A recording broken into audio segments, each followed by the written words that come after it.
سب کے فرما بردار ہیں، اللہ رسول کے فرما بردار نہیں ہیں، اب اس کا انجام کیا ہے؟ تھوڑی دیر ایک حدیث سن لے جو صحیح کے اندر موجود ہے، سیاہ ستہ میں ایک حدیث آئی ہے، اس کو دل کے کانوں سے سن لیں۔ اگر اپنا بھلا چاہتے ہو یاد رکھنا، اتنا یقین ہے کہ مرنا ہے، اتنا یقین ہے موت آنی ہے، اتنا یقین ہے اللہ کو منہ دکھانا ہے، اتنا یقین ہے اللہ کی عدالت میں کھڑے ہونا ہے، تو سن لو میری قوم کے جوانوں، تم چاہو تو ماحول بدل سکتا ہے، تم چاہو تو انقلاب آ سکتا ہے، تم چاہو تو تبدیلی آ سکتی ہے۔ اللہ اللہ اکبر۔ آپ اتنے شوق سے سننے کے لیے علماء کو آتے ہو، میرے قوم کے جوانوں تم ہماری قوم کا سرمایہ ہے، جتنی شوق سے سنتے ہو اگر اتنے ہی شوق سے بدل بھی جاؤ، اتنے ہی شوق سے عمل بھی کر لو، پوری دنیا میں انقلاب آئے گا۔ صرف ہندوستان کا جوان پورے ملک کے انقلاب کے لیے کافی ہے، اور پورا ملک نہیں بلکہ پوری دنیا کے انقلاب کے لیے کافی ہے۔ میرے آقا علیہ السلام کے پیارے دیوانوں، آؤ اگر اپنے آپ سے پیار ہے، اپنے آپ سے محبت ہے، اپنے آپ سے الفت ہے، تو ذرا دھیان سے اپنے نبی کا فرمان سنو، اپنے سچے نبی کا فرمان سنو، اپنے رب کا فرمان سنو۔ اللہ اکبر۔ یہ جو مضمون میں بیان کر رہا ہوں یہ قرآن مقدس کی آیت مبارکہ میں بھی ہے اور حدیث میں بھی ہے، قرآن حدیث دونوں میں اس کا تذکرہ ہے جو مفہوم پیش کر رہا ہوں۔ اللہ اکبر۔ میرے اور آپ کے آقا خاتم النبیین، قائد المرسلین، سید العالمین محمد الرسول اللہ صلی اللہ علیہ وآلہ وسلم فرماتے ہیں کہ کچھ لوگ ایسے ہوں گے، کچھ لوگ ایسے ہوں گے جن کے چہرے پر جہنم کی آگ برسائی جائے گی۔ سننے سے زیادہ سمجھنے کی کوشش کریں۔ کیا بات ہے حضرت، چہرے پر جہنم کی آگ کی برسات ہوگی، جہنم کی آگ برسے گی چہرے پر۔ تھوڑی دیر سوچو، غور کرو، انسان کے پورے جسم میں سب سے نازک ترین اگر کوئی عضو ہے اس کا چہرہ ہے، اس لیے کہ اس چہرے میں بہت سارے نازک اعضاء ہیں، آنکھ، کان، ہونٹ، زبان، یہ ساری چیزیں، بلکہ یوں کہہ لیں اگر پورا جسم ہو اور چہرہ نہ ہو کچھ نہیں ہے نا؟ میں نے کہہ دیا کہ بیٹھنے کو جگہ نہیں، اگر آپ چلائیں گے تو بات کیسے ہوگی؟ دیکھیے آپ میرے صبر کا جتنا چاہے امتحان لے سکتے ہیں، میں آپ سے کبھی ناراض نہیں ہوں گا، نہ غصے میں آؤں گا، لیکن اتنا ضرور ہے کہ یہ محفل پوری دنیا دیکھ رہی ہے۔ اگر آپ اسی طرح ڈسٹرب کریں گے تو کئی محفلیں ایسی ہوئی ہیں کہ جب لوگوں نے چلایا تو محفل ختم کرنی پڑی، اتنے سب لوگ سکون سے سن رہے ہیں، ادھر 4-6 لوگ چلا رہے ہیں بس۔ اگر میں تقریر یہیں ختم کر کے چلا گیا تو پوری محفل آپ کو بددعا دے گی، اور کوئی بددعا دے یا نہ دے، حضور کی محفل میں اگر آپ گڑبڑ کر رہے ہیں تو حضور نے اگر آپ کو گھور کر دیکھ لیا، توجہ کرنا، اگر آقا نے گھور کے دیکھ لیا تو دنیا اور آخرت سب برباد ہے۔ اگر آپ کو مجھے دیکھنا ہی تھا تو آپ پہلے آ کر کے آگے بیٹھ جاتے نا۔ جی ہاں، دیر سے ہم تو بلا رہے تھے، آئی نہیں۔ اب آپ اگر جائیں وہی رہے میرے بھائی، دیکھیں آپ 2 منٹ میں نے بولا، میری بات، میرے 2 منٹ برباد گئے۔ ہمیں وقت پہ محفل ختم کرنے، مجھے جانا ہے وقت پہ، فلائٹ پکڑنا ہے، مجھے پہنچنا ہے دلی۔ آپ جتنا وقت برباد کریں گے گفتگو اتنی کم ہوگی۔ پھر کہتا ہوں میں آپ سے ناراض نہیں ہوں گا، لیکن اتنے سب لوگ کا نقصان آپ 4 لوگوں کی وجہ سے ہو رہا ہے۔ نہیں مانیں گے، وہ تو ظاہر سی بات ہے، جو قوم 2 جملے نہ مانے وہ پوری تقریر پر کیا عمل کرے گی، یہی تو بات ہے نا۔ ہاں، لیکن بات اتنی ہے کہ میں 4 لوگوں سے مایوس نہیں ہوں، یہ پورا مجمع سن رہا ہے ماشاءاللہ۔ ایک بار سب درود شریف پڑھنے بلند آواز۔ اللہم صلی علی سیدنا و مولانا محمد مبارک وسلم، صلاۃ و سلام علیکہ۔ ایک بار اور بلند آواز سے درود شریف پڑھنے آپ۔ یا حبیب عاشقوں کی طرح پورا مجمع پڑھو تو ہزاروں درود کے تحفے پہنچ جائیں، مل کے پڑھیں درود شریف۔ اللہم صلی علی سیدنا و مولانا محمد معدن الجود والکرم و آلہ و صحبی و بارک وسلم صلاۃ و سلام علیکہ یا رسول اللہ صلی اللہ علیہ وسلم۔ آپ کی مراد پوری ہو گئی، اب میں گفتگو کر سکتا ہوں، اب میں بات آگے بڑھا سکتا ہوں۔ ایک بار پھر سب لوگ درود شریف پڑھیں، بیٹھ جاؤ یا ایک بار پھر درود شریف پڑھیں بلند آواز، عاشقوں کی طرح سب مل کے پڑھیں، اللہم صلی سیدنا و مولانا محمد معدن الجود والکرم و آلہ و صحبہ و بارک وسلم صلاۃ و سلام علیکہ یا رسول اللہ صلاۃ و سلام علیکہ یا جد الحسن والحسین۔ توجہ فرمائیں، حدیث پڑھی جا رہی تھی، اللہ کے سچے رسول صادق و مصدوق صلی اللہ علیہ وآلہ وسلم نے فرمایا کچھ لوگ ہوں گے جن کے چہرے پر جہنم کی آگ برسائی جائے گی، ان کے چہرے پر آگ برسے گی۔ تھوڑا تصور کرنا میرے بھائیوں، میری بہنیں بھی اگر موجود ہیں ان بہنوں کی بھی توجہ چاہتا ہوں، مرد اور عورتوں کی تخصیص نہیں۔ کچھ لوگ فرمایا کچھ لوگ ایسے ہوں گے جن کے چہرے پر جہنم کی آگ برسائی جائے گی۔ آپ ذرا تصور کریں، جہنم کی آگ، وہ بھی جہنم کی آگ کیا، اللہ کے رسول علیہ الصلوۃ والتسلیم فرماتے ہیں دنیا کی آگ سے 70 درجہ زیادہ، دنیا کی آگ سے 70 درجہ زیادہ تیز ترار جہنم کی آگ ہے، اللہ اکبر، اور وہ انسانوں کے چہروں پہ برسائی جائے گی۔ ایک مرتبہ کبھی بائک پر آپ تیز بارش میں بائک چلا کر دیکھنا، ہیلمٹ اگر آپ کے چہرے پہ نہ ہو تو آپ تیز بارش میں بائک چلا کے دیکھنا، آپ کو حیرت ہوگی میرے بھائیوں، یہ میرا خود کا تجربہ ہے کہ اگر بارش تیز ہو رہی ہو اور ہم بائک چلا رہے ہوں اور بارش کے تیز قطرے ہمارے منہ پہ پڑتے ہیں تو ہم سے برداشت نہیں ہوتا۔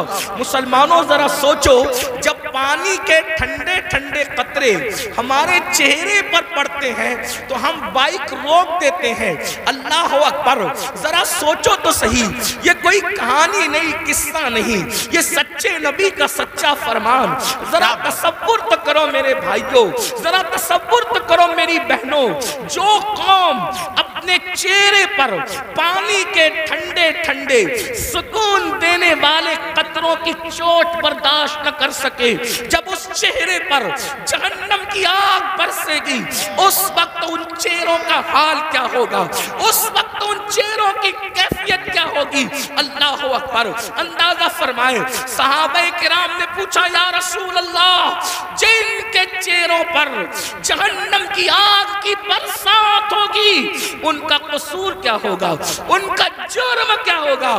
میرے آقا نے فرمایا، حدیث پاک کا مفہوم ہے وہ سب کی بات مانتے ہوں گے لیکن اللہ رسول کی بات نہیں مانتے ہوں گے۔ اب ذرا اس کٹھیرے میں اپنے آپ کو کھڑے کر کے سوچو، کیا ہم وہ لوگ نہیں ہیں جو سب کی مانتے ہیں لیکن اللہ رسول کی بات نہیں مانتے؟ مسلمانوں، اگر ہم اللہ اس کے رسول کی بات مان رہے ہوتے تو آج مسجد ویران نہ ہوتی، اگر ہم اللہ رسول کی بات مان رہے ہوتے تو نوجوان لڑکوں کا لڑکیوں کے ساتھ ناجائز تعلقات کا چکر نہ ہوتا۔ بڑی معذرت کے ساتھ ہمیں یہ بات کرنے میں اچھا بھی نہیں لگتا لیکن مجبور ہے، کریں کیا، حالات کتنے بگڑ چکے ہیں۔ 80% نوجوان لڑکے اور لڑکیاں اس بلا کے اندر گرفتار ہے، اس جرم کے اندر گرفتار ہے، اور پھر وہ اس کو گناہ بھی نہیں سمجھتے۔ لا الہ الا اللہ، سوچو تو صحیح، ایک تو گناہ ہے اور اس کو گناہ بھی نہیں سمجھا جاتا، بلکہ ایک بات اور عرض کروں معذرت کے ساتھ، دیندار لوگ بھی اس چکر سے نہیں بچ پا رہے اللہ ماشاءاللہ۔ وہ بھی لوگوں کو دیکھ کر کے، سیریلیں اور فلمیں دیکھ کر کے، داڑھی تو رکھ لی، ٹوپی تو پہن لی، اچھا کرتا تو پہن لیا، لیکن کوئی حسن سامنے سے ٹکرایا تو پھر دل قابو میں نہ رہا۔ یہ کیوں ہے پتہ ہے؟ دل میں حضور نہیں بسے، اس لیے دل کتوں کی طرح آوارہ پھر رہا ہے۔ اگر اس دل میں حضور بسے ہوتے، یاد رکھنا جملے تلخ کو معاف کرنا، کچھ لوگوں کو مجھ سے شکایت ہے کہ کچھ جملے آپ کے بہت تلخ ہو جاتے ہیں، لیکن نشتر جو لگاتا ہے میرے عزیز، نشتر جو لگاتا ہے وہ دشمن نہیں ہوتا۔ اگر میں کوئی خطیب ہوتا، اگر میں کوئی ادیب ہوتا, اگر کوئی محقق ہوتا تو میں جملے سجا کر کے بولتا, لیکن یہ میری تقریر نہیں, میری خطابت نہیں, یہ میرے دل کی آو فغاں ہے. اور آو فغاں سجا اور سنوار کر کے نہیں نکلتی, بلکہ جب چوٹ لگتی ہے تو پھر انداز کچھ بھی ہو سکتا ہے. بتاؤ, رسول اللہ کے ساتھ یہی وفا کا طریقہ ہے, حضور کے ساتھ یہی محبت کا طریقہ ہے. سب کی بات مانتے ہو, حضور کی نہیں مانتے. اللہ اکبر. اگر پولیس والے اعلان کر دیں 10 کے بعد مائک نہیں چلے گا, بولو مائک تم بند کرتے ہو کہ نہیں کرتے ہو؟ 10 کے بعد تم گھر سے نہیں نکلو گے, کرفیو لگ گیا, کوئی نکلتا ہے گھر کے باہر. حیرت ہے, اچھا کرتے ہو پولیس کی بات سنتے ہو, مجھے اس پہ اعتراض نہیں, لیکن آپ سے پوچھتا ہوں, پولیس کی مانا اپنے نبی کی کب مانو گے؟ ڈاکٹر کی مانا اپنے نبی کی کب مانو گے؟ اگر تمہارا نام پولیس کی ڈائری میں لکھ دیا گیا جیل جانے کا خطرہ ہے تو تمہاری نیندیں اڑ جاتی ہے. اور رسول اللہ نے فرمایا, جس نے جان بوجھ کر ایک وقت کی نماز چھوڑ دی اس کا نام جہنم کے دروازے پہ لکھ دیا جاتا ہے. پولیس کے رجسٹر میں نام آئے تو تمہاری نیند اڑ جاتی ہے, جبکہ کوئی بھاری بھرکم آدمی لے جاؤ تو نام کٹ سکتا ہے, رشوت دے دو تو نام کٹ سکتا ہے, دباؤ لاؤ تو نام کٹ سکتا ہے. لیکن اللہ اکبر, جہنم کے دروازے پہ لکھا ہوا نام کوئی کارپوریٹر کٹوا سکتا ہے, کوئی عالم کٹوا سکتا ہے, کوئی رشوت کٹوا سکتی ہے. کون سے مسلمان ہو, تمہیں تو نیند بھی نہیں آنی چاہیے کہ ہمارا کیا ہوگا, ہمارا حشر کیا ہوگا, کہ ہمارا نام روزانہ